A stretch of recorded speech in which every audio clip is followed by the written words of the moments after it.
Good morning mga bro. Mayroon pala tayong rito, LC200 na i-install natin. So parehas lang yung nito mga bro. Original ng Hilux Fortuner. Yan. So ang number nito 90915. Yan yung oil filter. Yan. So iba rin yung isang LC na element yung kanyang oil filter. Pero ito may shield. Okay? Kung napapansin nyo mga bro, ayan yan. Yan yung kanyang oil filter. Yan. So tatanggalin na natin yan. Papalitan po natin ng bago. Okay?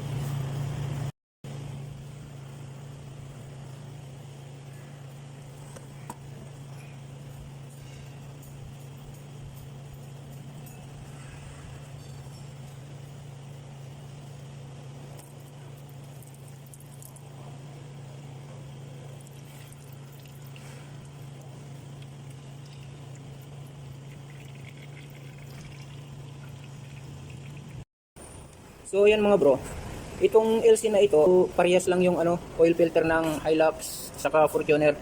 Ayan, C1111. Pero ang ipapalit natin, original. Ayan yung 90915. Ito yung original na pang Toyota. Ayan.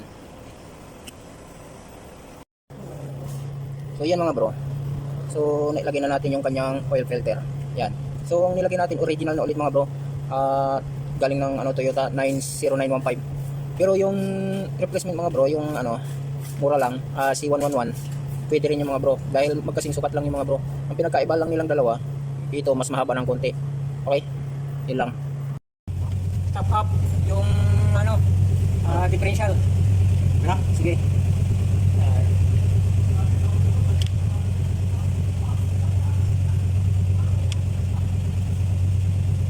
Top up natin yung differential kay wala na sa level.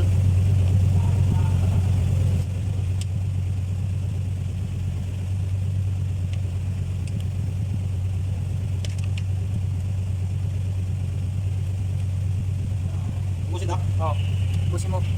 Hanggang di pa tumutulo yung diyan sa butas.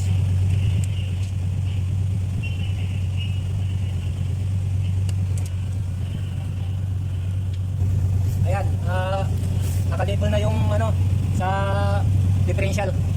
Tinap up lang natin. Okay?